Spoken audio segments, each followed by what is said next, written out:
I'm Bart Robley, and we are back with another episode of my video series, Life as a Professional Musician, 31-day video diary, and I'm here with my good friend Joe Hardy. How are you, buddy? Thank you, sir. It's good to see you, man. Thanks for coming by. Very cool. Yeah, so anyway, Joe and I are here talking, and what I wanted to talk about in today's thing is overcoming obstacles, right? We all have obstacles in life, and recently I've had a few things that have happened to me, and it kind of, sometimes it'll take the wind out of your sails, and it's easy to get involved with having a pity party, you know, and kind of feeling sorry for yourself, and we all have obstacles, right? But we got to overcome those, and especially as musicians, it's a hard enough business as it is, and so I thought I'd reach out to my buddy Joe here, because Joe has an obstacle. Why don't you tell us a little bit about that? Okay. Well, yeah, you know, obviously my situation is I was born with no legs. It was a birth defect. Really don't know why that was the case, but you know, point is it was you know, something from birth, and so I was born basically with no legs, and so I've lived my whole life basically, you know, being disabled. And lo and behold, decided to play the drums, which don't ask me why. I could change it. No, actually, that's not true. I probably wouldn't change a thing, but it's probably not the easiest, you know, or best decision to make as a musician, because, you know, I didn't really think about drums as being like an instrument where I would have to pack up gear, move gear, set gear up. You know, that never really occurred to me. I just liked the idea of, you know, from being a, you know, young kid, seeing guys like, you know, bands like Kiss and REO Speedwagon and Bad Company and all these other bands that I grew up listening to. I would always just be mesmerized by the drummer, whoever it was, and I always thought that's what I want to do. That's awesome, man. And you know, I got to say, I've seen Joe play numerous times, and just an amazing player. I mean, when he's up there, you know, it's been a while ago now, but that gig that Sam and I came to over at the House of Blues, that one weekend we had played that day at the Slide Bar, got done, and you guys were playing down at the House of Blues and came and caught the show. And when you're up there playing, man, I mean, if I would have just walked in and was watching the show, I would have never, I mean, and I didn't know you, I would have never known. I mean, the guy's a powerhouse. He just, you know, he beats them like they won money, that's for sure, man. And just a great player, great time, great feel, great everything. So obviously the biggest obstacle is everything you mentioned, but really you don't have legs, right? So talk to us about how did you deal with the bass drum? How do you deal with that? What do you do? Okay. Well, I'll give you kind of the short version. When, like I said, you know, being born with no legs, and deciding to play drums, I started when I was about 11 years old. I basically had to beg, plead, and borrow, or, you know, beg, plead, and with my parents to buy me a drum kit. My parents thought I was crazy, and my dad basically came to me and said, "Look, I want you to play guitar." And I said, "No, Dad, I want to play drums." And he said, finally, he said, "Look, I'll buy you a drum set if you promise me you'll play guitar, and I'll buy you a drum set." I said, "Okay, fine." Never picked up the guitar again, and once I got the drums, that was it. And so starting out, like I said, about 11 years old, my first, obviously, obstacle was, okay, what am I going to do for the bass drum? Well, when I was 11, I wore artificial legs, so that's basically how I started out. I started out using the artificial legs to play the bass drum. And that worked for probably the first, I don't know, maybe 5 or 8 years. But the problem with the artificial legs was that they were kind of heavy, they were slow, and so it was always a struggle to really be able to play the, you know, the patterns that I really wanted to play. So it was always sort of a, you know, the bass drum was always the weak link. I could never really, you know, had the freedom to play, you know, the bass drum parts that I really wanted to. So I started coming up with an idea of designing a bass drum pedal that I thought, well, what if I attached, you know, a double drive shaft from a double pedal to the footboard of my pedal, and then I attached a cup to, my existing leg, and I built and designed a pedal. I thought, man, I wonder if that would work. So I approached several manufacturers at NAMM, and really nobody would kind of give me the time of day until I met a guy named Daryl Johnston from Axis Percussion, who luckily for me was local. They have a factory in Carson. And Daryl said to me, you know what, I think I can help you build that. He goes, contact me in 2 weeks, come by the shop, and we'll talk. I said, great. 2 weeks after NAMM, I go to Daryl. I said, Daryl, this is my idea. He said, we could do this. And he basically built, and me and Daryl basically built and designed the first prototype, my pedal. And anyways, so, here we are, whatever, 30 years later, and I've done lots of refinements to it, but it's been the best thing ever, because that pedal has allowed me the freedom to do drum, bass drum patterns that I never thought would be possible. That's great, man. Well, that's an inspiration just to companies out there to not turn away from people with disabilities. I mean, that's amazing. The other thing too, and this isn't necessarily a disability, but you have one other obstacle and one other challenge, and that is, and this is something that plagues a lot of drummers who set up and play left-handed, right? So Yeah. so not only do you got to carry the gear, and you need help, and you're in a wheelchair, and you got a special bass drum pedal, but now when you're doing a gig and you're at the House of Blues and there's 4 other drummers, you got to switch the whole drum set around because you play left-handed. Yeah. So it's everything, man. You've got it all. Yeah, that actually, believe it or not, has become that's been a little bit of a challenge, especially unfortunately, because I have so many friends that play, and everybody's always saying, "Hey, come up and play," and it's always like, well, yeah, but I'd have to switch the kit around, and it's just always too much of a hassle or a time issue to be able to switch the kit, because unfortunately I do play traditionally left-handed. Yeah. So everything is basically backwards. Yeah. Right-handed kit. So I'm actually sort of in the process of I'm taking lessons now, and I'm hoping that within the next 6 to 8 months I can get enough coordination to be able to start. I'm sure you could, man. Start being able to play the other way. So at least if I get the opportunity, I can sit in. Yeah, and that's great. That's fantastic. The one thing too that I gotta say is, through all of these obstacles that you've faced in your life, I mean, everything.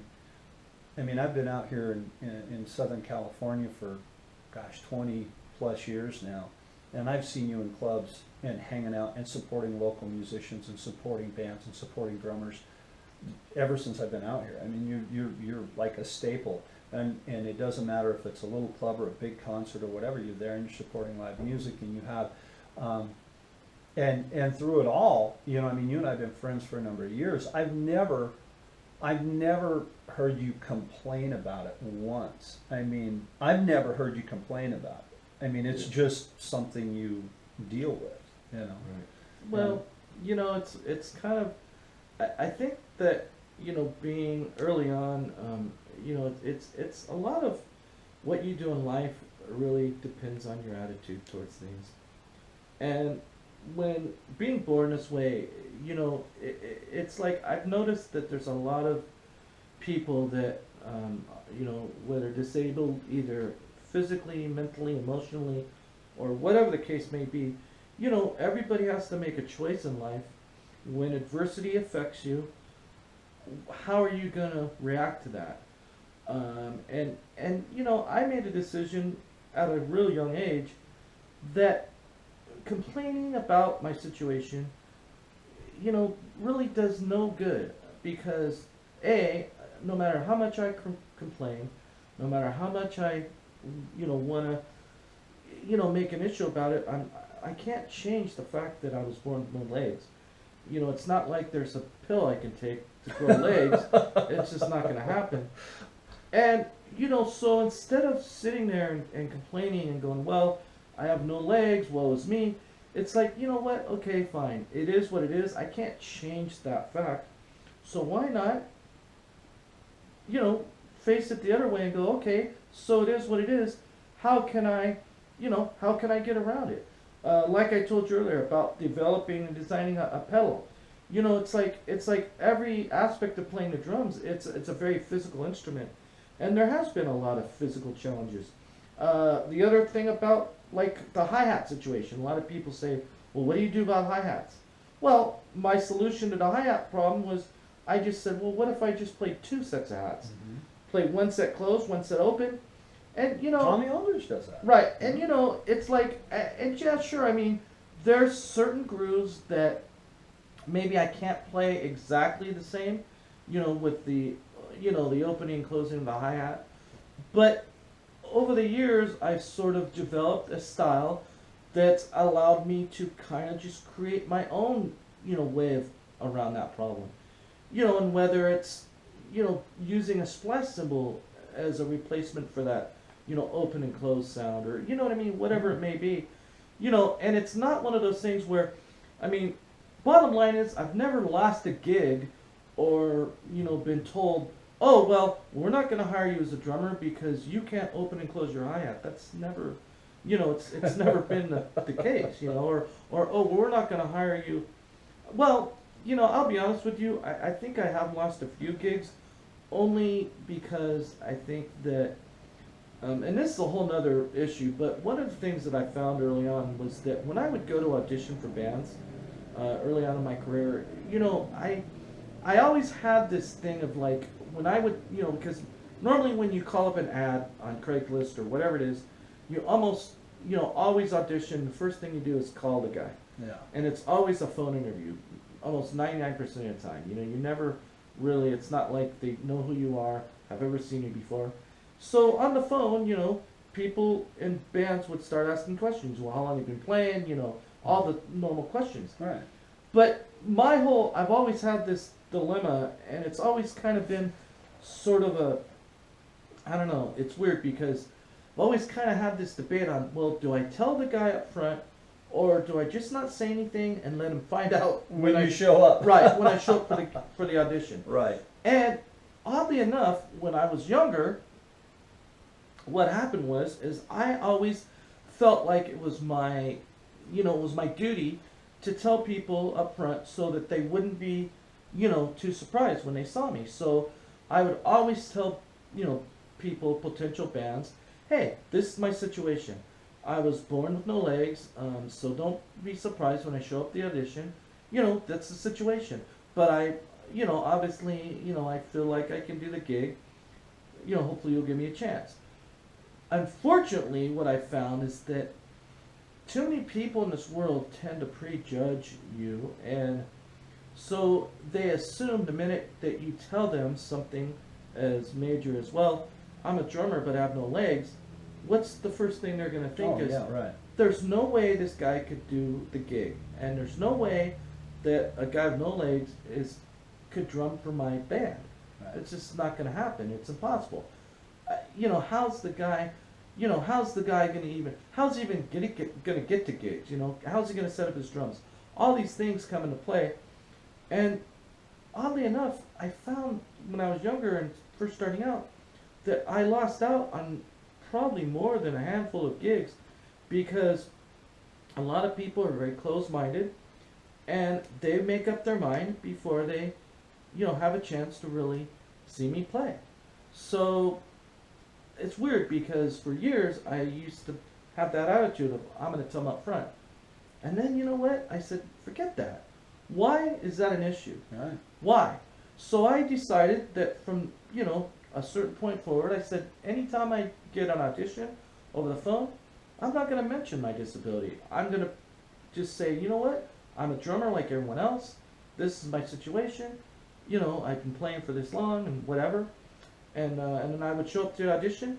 And yeah, I would get a lot of strange looks. But, at the end of the day, once they got past the initial shock of seeing me, most of the time they were so blown away, that I would even show up to an audition, in that situation, And then once Takes they a lot heard, of guts. yeah, and then once they would hear that, hey, this guy actually has chops. This guy can play, you know. And I mean, and you know, I've always prided myself on that situation, not relying. You know, it's like being disabled has nothing to do with my drumming ability. You know, that's the key. Yeah, let the music do the talking. Right. It's never been a thing of like, well, you know, I'm disabled, but you know, it's never been about that. It's always been about I'm a drummer first.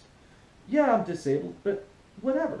Disability has nothing to do with my, you know, I mean, yeah, of course, like Bart said, there are certain obstacles I've had to overcome.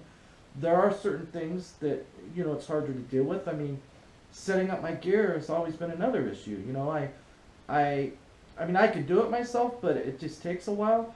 So, you know, whenever I play live, I always have to have a tech. But what drummer does, you know? Yeah, I mean, exactly, most drummers, you know, have a tech anyway. So, you know. You know, one thing too It's one of those things. that I didn't mean to laugh a minute ago when you said I can't take a pill and grow legs. I mean, I where I want that to come into, like, where I was laughing at that was because I tell my students all the time, you know, man, I wish I could, you know, I don't have a drawer full of magic drumming pills, or I can't go mix you up a magic drumming milkshake. You're going to have to practice. You're going to have to put your time in. And when you said that, that's kind of what I thought of. And so to all you people out there, young students, you know, older students, seasoned player, you know, I've talked in earlier videos about sometimes practice is something that we don't want to do.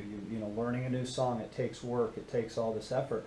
And sometimes we don't want to put the time in to do that. And here's Joe, who has, you know, the heart of a lion, and he puts in the time and has a hard time getting a gig, you know, so because of the way you were born. I think that's really unfortunate, you know. So, and I know you've got a lot of great gigs, dude. I've seen you play, and this is, again, one of the best drummers in Orange County, man.